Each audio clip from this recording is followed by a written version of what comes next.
যাদবপুর কেন্দ্রে তৃণমূলের প্রার্থী দলের যুবনেত্রী সায়নী ঘোষ। মঙ্গলবার কাঠফাটা রোদে হুটখোলা গাড়িতে যাদবপুর লোকসভা কেন্দ্রে তৃণমূলের হয়ে প্রচারে জোর বাড়ালেন বিধানসভার অধ্যক্ষ বিমান বন্দ্যোপাধ্যায়। এদিন অবশ্য যাদবপুর কেন্দ্রের ভেতরে থাকা সোনারপুর এলাকায় প্রচার করলেন প্রার্থী সায়নী ঘোষ ও বিমান বন্দ্যোপাধ্যায়। প্রচারের এক ফাঁকে সাংবাদিকদের মুখোমুখি হয়ে সায়নী ঘোষ শুভেন্দু অধিকারী ও দিলীপ ঘোষের বিরুদ্ধে অভিযোগ আনলেন বিতর্কিত কথা বলবার জন্য। এই কেন্দ্রে 2019 সালে তৃণমূল জয় পেয়েছিল, সে কারণে সাংসদ হয়েছিলেন অভিনেত্রী মিমি চক্রবর্তী।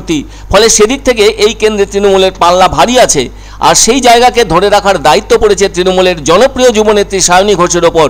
সেজন্য অনেক আগে থেকেই প্রচারে নেমে ওখানকার মানুষের কাছে বলে চলেছেন, ভোট দিয়ে আমাকে জেতান, আগামী 5 বছর আপনাদের ঘরের মেয়ে হয়েই থাকবো আমি।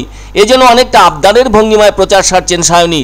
তবে তিনি এখনো পর্যন্ত যেখানে যেখানে প্রচারের উদ্দেশ্যে গিয়েছেন সেই জায়গায় তাকে ফুলের বন্যায় ভাসিয়ে দেওয়া হয়েছে। আর মানুষজন কখনো তাকে হাত নেড়ে আবার কখনো হাত জোড় করে শুভেচ্ছা জানিয়ে চলেছেন। পাশাপাশি সায়নীও তাদের সবাইকে পাল্টা শুভেচ্ছা জানাচ্ছেন। এমন অভিনেত্রী প্রার্থীকে দেখে অনেকে আবার এগিয়ে এসে হ্যান্ডশেকও করছেন। আজ থেকে দিন কয়েক আগে লালগেট এলাকায় প্রচার করেন সায়নী। ওখান থেকে আবার উপস্থিত হয়েছিলেন পুরসভা 9 নম্বর ওয়ার্ডের শাসন মৈত্রী সংঘের মাঠে। ওখানে ওই দিন প্রার্থীর সঙ্গে প্রচুর মহিলা পদযাত্রায় সামিল হয়েছিলেন। ভোট দিয়ে সমবেত হয়ে এদের বিরুদ্ধে লড়তে হবে বলে জানালেন সায়নী ঘোষ। উল্লেখ্য, যাদবপুর লোকসভা কেন্দ্রটি কলকাতার পূর্ব ও পশ্চিমাঞ্চল নিয়ে গঠিত। এই কেন্দ্রের অধীনে রয়েছে 7টি বিধানসভা কেন্দ্র।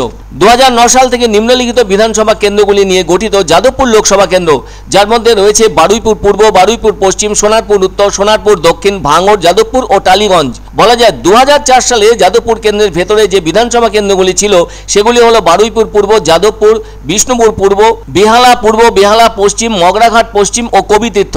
মনে রাখা উচিত, এই কেন্দ্রে 1977 সাল থেকে 1984 সাল পর্যন্ত সাংসদ হয়েছিলেন সিপিএম এর সোমনাথ চট্টোপাধ্যায়। 1984 সালে 8ম লোকসভা নির্বাচনে এই কেন্দ্র থেকে সাংসদ হয়েছিলেন কংগ্রেস প্রার্থী মমতা বন্দ্যোপাধ্যায়, যিনি পশ্চিমবঙ্গের বর্তমান মুখ্যমন্ত্রী। তখন অবশ্য তৃণমূল কংগ্রেসের প্রতিষ্ঠা হয়নি। তবে 2009 সাল থেকে 2019 সাল পর্যন্ত পর 3 বার জয় পেয়ে সাংসদ হয়েছেন তৃণমূল কংগ্রেসের প্রার্থীরা। সেদিক থেকে ভাবলে অনেকখানি পাল্লা ভারী আছে তৃণমূলের। সেই দায়িত্ব এখন সায়নী ঘোষের হাতে। তিনি যদি মানুষের আশীর্বাদ পেয়ে যান তাহলে 4র্থবার সাংসদ হিসেবে থাকবেন তৃণমূল প্রার্থী, তাও আবার পর। তবে 1998 সালে কৃষ্ণা বসু কংগ্রেস ছেড়ে তৃণমূলে এসে এই যাদবপুর কেন্দ্র থেকে সাংসদ হয়েছিলেন। তিনি অবশ্য পরের বছরও সাংসদ হয়েছিলেন। 2004 থেকে 2009 সাল পর্যন্ত অর্থাৎ 14তম লোকসভা নির্বাচনে জয় পেয়ে সাংসদ হয়েছিলেন সিপিএম এর সুজন চক্রবর্তী। সেবার তৃণমূল জয় পেয়ে গেলে পরপর 6 বার সাংসদ হওয়ার রেকর্ড থাকতো তৃণমূলের দখলে।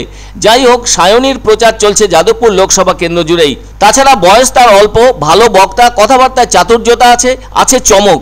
সব মিলিয়ে ভোটারদের মন জয় করতে পারলে এই কেন্দ্রে তার সাংসদ হওয়া খুব কঠিন হবে না বলে অনেকেই মনে করছেন।